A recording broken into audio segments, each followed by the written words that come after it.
घने और हरे भरे जंगल में एक पुराने पेड़ की शाखाओं पर बुलबुल ने अपना घोंसला बनाया था। उसका दिल खुशी से भरपूर था क्योंकि जल्द ही उसके अंडे बच्चे बनने वाले थे। मगर उसे यह नहीं पता था कि उसके घोंसले के पास ही एक मक्कार कौआ भी रहता था, जो रोजाना मौका देखकर उसके अंडे खा जाता था। बुलबुल बड़ी मेहनत से अपने अंडों की रक्षा कर रही थी। हर दिन वह अपनी चोंच में खाने के लिए दाने और मुलायम घास लाती, मगर जब वह वापस आती तो देखती कि एक अंडा गायब हो चुका है। यह क्या हो रहा है? मेरे अंडे कहाँ जा रहे हैं? बुलबुल हैरान होकर खुद से बात करने लगी। एक दिन वह एक पेड़ की शाखा पर छुपी बैठी थी कि उसने अपनी आंखों से देखा एक चालाक कौआ चुपचाप उसके घोंसले की ओर बढ़ा, चोंच से एक अंडा उठाया और जल्दी से उड़ गया। बुलबुल की आंखों में आंसू आ गए। यह अन्याय है, मैं इसे सबक सिखाऊंगी, उसने गुस्से से कहा। बुलबुल बेबस होकर रो रही थी कि अचानक एक सुंदर चिड़िया पेड़ पर आ बैठी। उसके पंख रंग बिरंगे थे और उसकी आवाज मनमोहक थी। बुलबुल बहन, तुम इतनी दुखी क्यों हो? चिड़िया ने नरमी से पूछा। बुलबुल ने रोते हुए अपनी पूरी कहानी सुनाई। चिड़िया ने ध्यान से सुना और कहा, हमें मिलकर इस चालाक कौए को सबक सिखाना होगा, मगर चालाकी से। चिड़िया ने सोचा कि उन्हें और मदद की जरूरत होगी। उसने जंगल के दो और चालाक किरदारों को शामिल किया, एक शरारती बंदर और एक बुद्धिमान लोमड़ी। बंदर बहुत फुर्तीला और शरारती था, मगर बहुत होशियार भी। वह पेड़ों पर झूलता और हर चीज पर नजर रखता था। लोमड़ी जंगल में अपनी बुद्धिमानी और चालाकी के लिए मशहूर थी।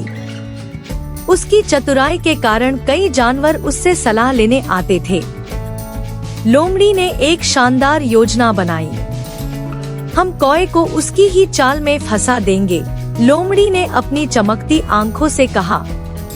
बंदर ने पेड़ के ऊपर से नजर रखते हुए कहा, हमें पहले यह जानने की जरूरत है कि कौआ दिन भर क्या करता है और कहाँ जाता है। चिड़िया ने कौए पर नजर रखने की जिम्मेदारी ली और जल्द ही पता चल गया कि कौआ लालची भी था और मूर्ख भी। वह हर उस जगह जाता जहाँ उसे मुफ्त खाने की उम्मीद होती। लोमड़ी ने एक चालाकी भरी अफवाह फैला दी, जंगल के बीच में एक खजाना दबा हुआ है, मगर वह केवल सबसे होशियार पक्षी को ही मिल सकता है।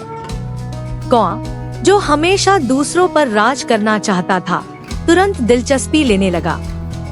कहाँ है यह खजाना? मुझे भी बताओ, कौए ने घमंड से कहा। चिड़िया ने कहा, यह खतरनाक काम है। अगर तुम सच में बहादुर और होशियार हो, तो तुम्हें जंगल के पुराने खोखले पेड़ में जाना होगा, जहाँ नीचे एक गुफा है, उसमें वह खजाना छुपा हुआ है। मगर सावधान, वहाँ खतरनाक जाल बिछे हैं। लालची कौआ तुरंत खजाने की खोज में निकल पड़ा। जैसे ही वह उस खोखले पेड़ के अंदर गया, वहाँ बंदर ने पहले से एक कांटों से भरा जाल बिछा रखा था। कौआ जैसे ही अंदर दाखिल हुआ, वह फंस गया। अरे, यह क्या हुआ? मुझे छोड़ो, कौआ जोर जोर से चीखने लगा। बंदर और लोमड़ी पेड़ के ऊपर बैठकर हंसने लगे। अब समझ में आया कि लालच का अंजाम क्या होता है, लोमड़ी ने मुस्कुराकर कहा। चिड़िया ने कहा, अब तुम्हें समझ आया कि दूसरों को नुकसान पहुंचाने वाले का अंजाम हमेशा बुरा होता है। बुलबुल ने खुशी से अपने पंख फड़फड़ाए और कहा, अब तुम जंगल में किसी को परेशान नहीं कर सकोगे। कौआ अपनी गलती पर बहुत शर्मिंदा हुआ और रोते हुए बोला, मुझे माफ कर दो। मैं वादा करता हूँ कि फिर कभी किसी का घोंसला नहीं उजाड़ूंगा। लोमड़ी ने कहा, हम तुम्हें छोड़ सकते हैं, मगर एक शर्त पर, तुम जंगल छोड़कर चले जाओगे और कभी किसी पक्षी को नुकसान नहीं पहुंचाओगे। कौए ने वादा किया और जब उसे आजाद किया गया तो वह तुरंत जंगल छोड़कर चला गया। जैसे ही कौआ जंगल छोड़कर गया, सभी पक्षी और जानवर खुश हो गए। अब बुलबुल निश्चिंत होकर अपने घोंसले में रह सकती थी। उसने चिड़िया, बंदर और लोमड़ी का धन्यवाद किया।